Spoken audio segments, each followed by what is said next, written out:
আসসালামু আলাইকুম আঙ্কেল, আপনাকে অসংখ্য ধন্যবাদ যে আপনি কথা বলার সুযোগ করে দিলেন। তো আঙ্কেল, সর্বপ্রথমে জানতে চাচ্ছি আপনি কেমন আছেন? ভালো আছে। ভালো আছেন, আলহামদুলিল্লাহ যে আল্লাহ আপনাকে ভালো রেখেছে। তো আঙ্কেল, আপনার নামটা জানতে পারি? হ্যাঁ ভাই, বলেন তো। আবু সাইদ। আবু সাইদ মণ্ডল, চমৎকার একটি নাম আপনার, অত্যন্ত চমৎকার একটি নাম আপনার। এবং আপনার নাম শুনে মোটামুটি আপনাকে সামনাসামনি দেখে যেটা বোঝা যাচ্ছে আপনি অত্যন্ত একজন সাহসী মানুষ। আপনি যে একজন সাহসী মানুষ সেটা কিন্তু আপনাকে দেখেই বোঝা যাচ্ছে। আচ্ছা, তো আঙ্কেল, আপনি কি ভোটার হয়েছেন? এখন ভোটার হয়েছেন না তো? কোন দেশের ভোটার হয়েছেন? বাংলাদেশ। বাংলাদেশের ভোটার হয়েছেন। আপনাকে অসংখ্য ধন্যবাদ যে আপনি বাংলাদেশের ভোটার হয়েছেন।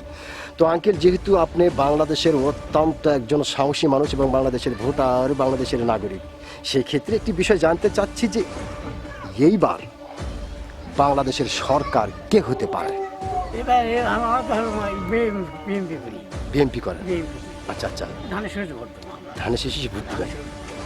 আচ্ছা আচ্ছা, মানে আপনি যেটা বোঝাতে চাচ্ছেন যে আসলে সরকার কে হবে না হবে এটা জানার বিষয় নাই, তবে আপনি যেহেতু বিএনপি করেন আপনি ধানের শীষেই ভোট দিবেন।